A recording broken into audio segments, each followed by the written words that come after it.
Sage transformation.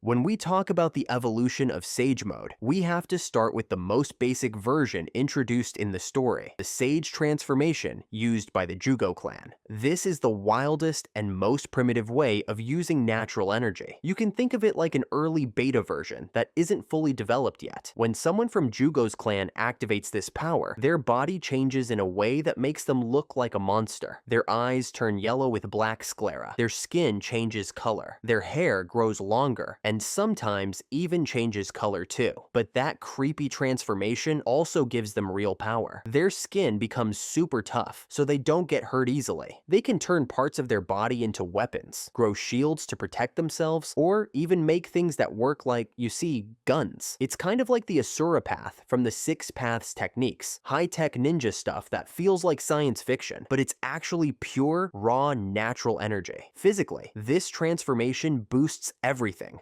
Strength, speed, durability, reflexes, all of it gets stronger. That's exactly why Orochimaru got obsessed with studying it. He saw huge potential in this wild natural power. But big power always comes with a big cost. The Sage transformation can make the user go completely berserk. They lose control and can become violent, attacking anyone, friend or enemy. Jūgo is the perfect example. He can turn into a bloodthirsty killer in just seconds. Sage transformation might be wild and dangerous, but let's be real, it's crazy strong. This was like the very first blueprint for using natural energy. Even though it's not perfect, it already showed massive potential. After seeing how powerful and wild Sage transformation could be, Orochimaru did what he does best: take something dangerous and turn it into something even more dangerous, but controllable. That's how he created Cursed Seal. Instead of relying on Jūgo's bloodline, Orochimaru figured out a way to package natural energy into a special seal that could be used on normal ninja. He took enzymes from Jūgo's body fluids, mixed them with his own chakra, and then implanted them into others using a bite. Sounds creepy, yeah, but this was a huge breakthrough in making Sage mode more accessible. But here's the catch: only 10% survived the process. That number is brutal. But to Orochimaru, it was just the necessary cost to create the perfect warrior. And those who did survive were rewarded with incredible power. And from this, we got Cursed Seal Level 1. Interesting, right? Here, we don't just watch anime. We live every character, every story, every emotion. Don't miss out on exclusive content and fresh takes you won't find anywhere else. Hit that subscribe button now and become part of the most passionate and creative anime community out there. Thanks for the support. This journey wouldn't be the same without you. Next, when someone activates Cursed Seal Level 1, their normal chakra is mixed with Senjutsu chakra, which is way more powerful. It can boost their chakra levels by 10 times or even more. That's not just hype. We saw it with our own eyes when Sasuke activated the seal. He suddenly became a serious threat, nearly taking out the Sound Ninja team during the Chunin exams. Black markings spread across the user's body like glowing cracks. How far they spread depends on the person's willpower. Strength, speed, durability, everything gets a big boost. The cool part? Unlike the wild Sage transformation from Jūgo's clan, users of this seal can initially control how much power they use. Well, that's a major upgrade, but there's no such thing as free power. The seal comes with a dangerous hidden cost. It slowly messes with the user's mind, breaking them down until they basically become a slave to Orochimaru. Sasuke is the perfect example. The seal didn't just give him strength, it also pushed his darkest desires to the surface. At first, using the Cursed Seal hurts a lot. The first few times someone activates it, they feel like their body is being ripped apart from the inside. Only after getting used to it can they start using the seal without that crazy pain. Compared to the wild Sage transformation, Cursed Seal Level 1 is way more refined. Orochimaru removed all the biological limits, so anyone can use natural energy, not just people from Jūgo's clan. The seal also gives the user a backup chakra supply they can use strategically, instead of random power surges, like with Jūgo. And here's the scary part: you can't really remove the seal. Even someone as skilled as Kakashi could only seal it, not erase it completely. Anko had the mark for years after leaving Orochimaru, and it still stayed on her. That shows just how long-lasting and dangerous Orochimaru's invention really is. And guess what? This is just level 1. It's the baby form of the cursed power. With Cursed Seal Level 2, things get way more intense. That's when the line between human and monster starts to completely blur. Cursed Seal Level 2.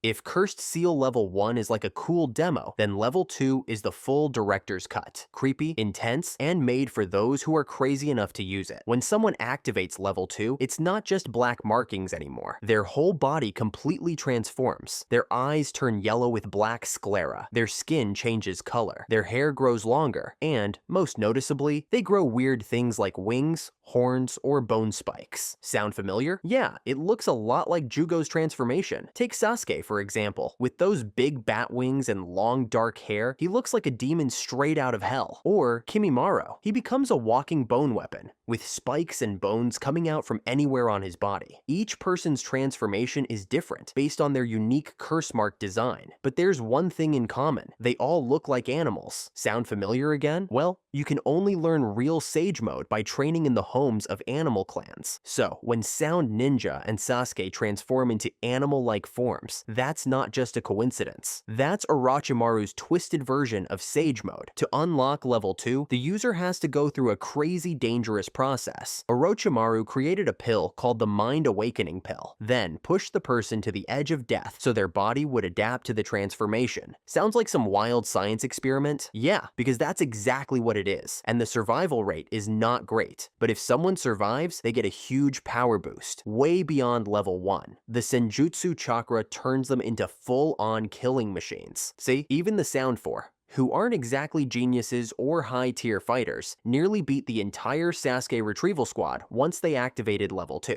Now imagine what happens when someone really strong uses it. Sasuke could fly with bat wings, summon snakes from his arms, and hit with a super-powered Chidori. Kimimaro? He turned every inch of his body into a deadly weapon. Pure bone armor, spikes, swords, you name it. What's crazy is that skilled users could control which parts of their body got transformed. Like, Sasuke could grow wings just to fly, and Kimimaro could tweak his body however he wanted. That shows how much control the second stage of the curse mark gave. With this power, Sasuke was able to go head-to-head with an S-rank ninja, and Kimimaro nearly took down both Gaara and Rock Lee by himself. Now, imagine if this curse mark had been given to even stronger characters, or just ones who got more screen time.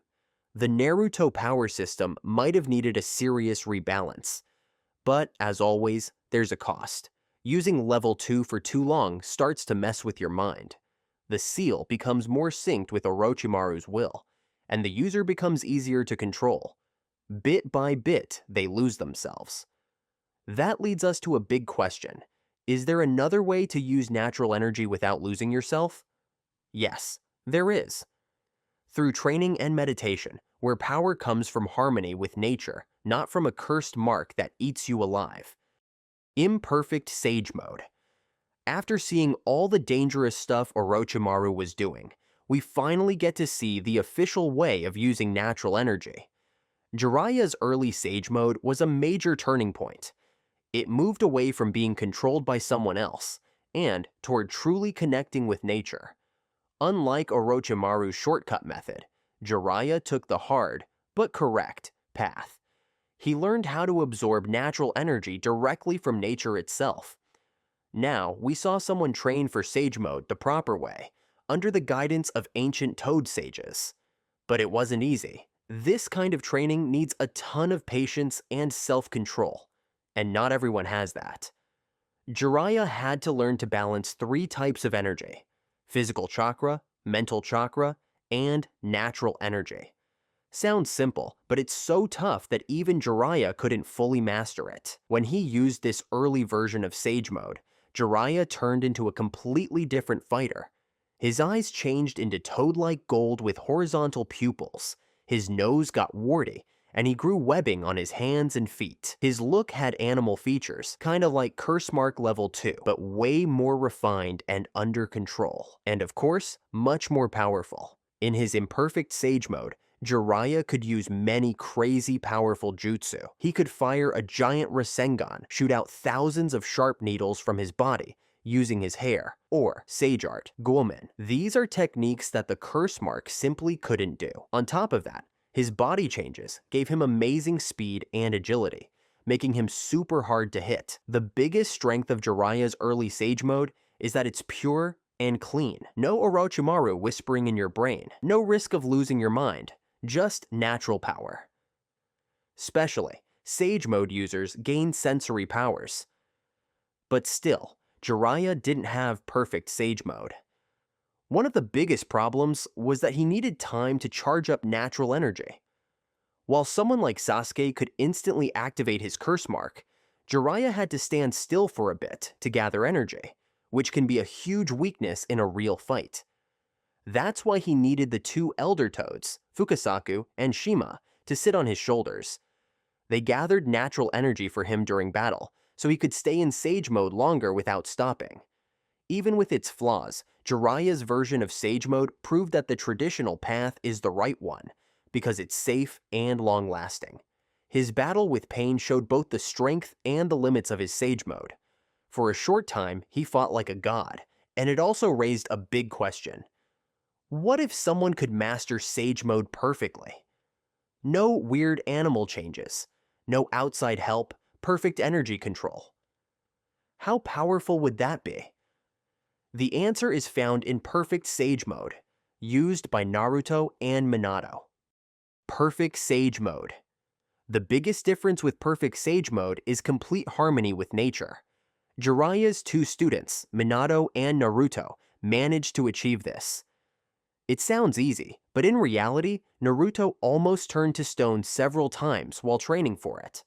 Unlike Jiraiya's weird toad-like look, Perfect Sage Mode makes Minato and Naruto look serious and flawless.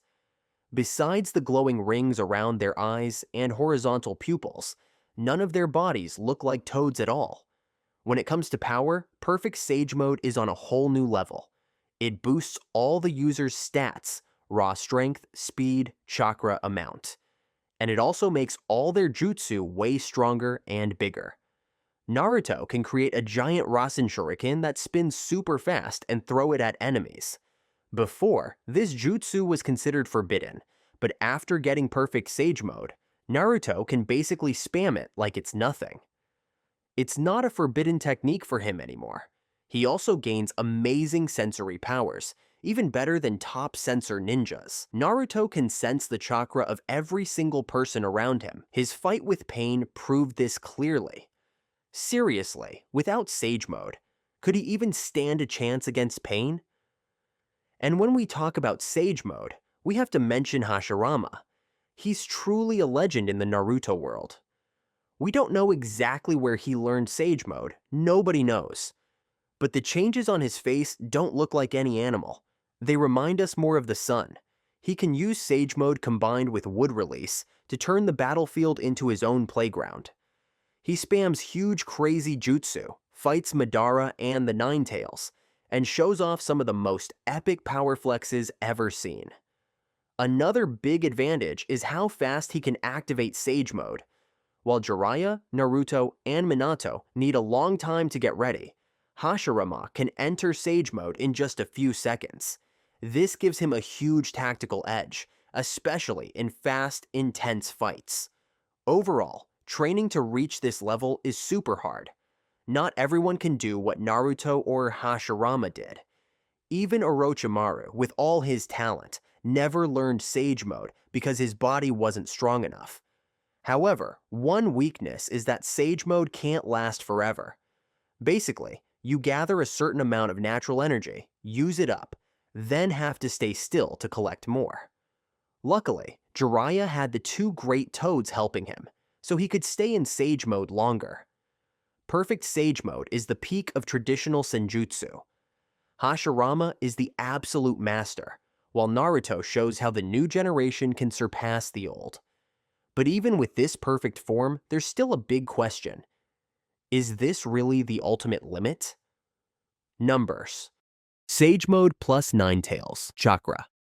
After mastering traditional Sage Mode, Naruto once again showed that he was born to break the rules. He had half of the Nine Tails inside him, and surprisingly, its chakra could mix perfectly with natural energy, pushing Sage Mode to an even higher level. In this new form, Naruto's eyes have both fox and toad features. What really sets this form apart is that Kurama can help gather natural energy. That was a total shock. Who would have thought a tailed beast could do that? Now, Naruto doesn't have to balance all the energy by himself. He's got a powerful partner doing it with him. This means he can stay in Sage Mode for much, much longer. This was a total game changer. Before, Naruto had to be careful not to run out of Senjutsu chakra. But now, he can go all out without holding back. We're talking about an Uzumaki, the strongest tailed beast, and nature energy all in one. That combo lets Naruto use techniques on a scale nobody even dreamed of before. And get this, only natural chakra can stand up to the truth-seeking orbs, used by people like Jubito. Those orbs are made from pure advanced chakra that includes all 5 nature types, plus yin and yang. The only thing that can fight them off is natural energy, which doesn't belong to any of those types. Finally, the allied ninja force stood a chance to fight Jubito.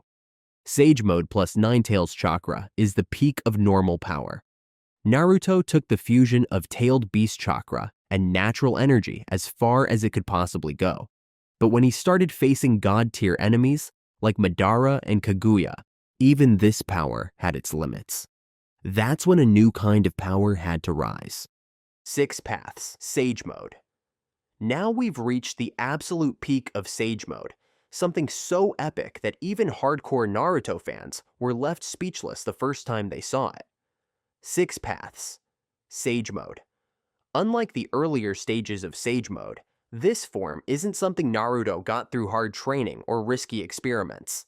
Nope. This was a divine gift from Hagoromo Otsutsuki, the Sage of 6 Paths himself, the ancestor of all ninja. The most special thing about this power, Naruto doesn't just have Kurama's chakra anymore. He now carries a piece of chakra from all 9-tailed beasts. This is the first time in history someone has done that without becoming the 10 tails Jinchuriki. Now, he can float in midair, something that only godlike beings could do before.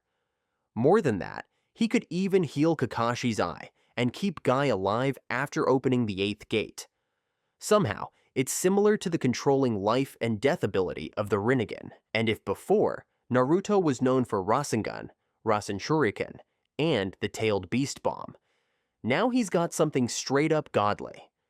Truth-seeking orbs, those floating black balls that can destroy anything they touch. These aren't just ninja techniques anymore. They're divine weapons. Even Naruto's sensing powers also hit a new level. He could sense the invisible limbo clones used by Madara, something not even the Sharingan or Byakugan could see. Only the Rinnegan could see them, but Naruto didn't need that. He just punched them straight up. Far beyond that, we got all kinds of wild Rasen Shuriken and Tailed Beast combos, like Sage Art, Super Tailed Beast Rasen Shuriken, and 6 Paths, Ultra Big Ball Rasen Shuriken. And of course, with the blessing from the Sage of 6 Paths, Naruto and Sasuke pulled off 6 Paths Chibaku Tensei, sealing Kaguya away by creating a whole new moon-like planet. This form was Naruto's ultimate peak in the original series. But the story didn't end there. In Boruto, we saw Baryon Mode, a form strong enough to fight Ishiki Otsutsuki, one of the most overpowered villains ever. That shows Naruto's power journey might not even be over yet. What a legendary evolution, right? From prankster ninja to god-level warrior. Total inspiration. Alright, that's it for today. Thanks for watching, and we'll see you next time.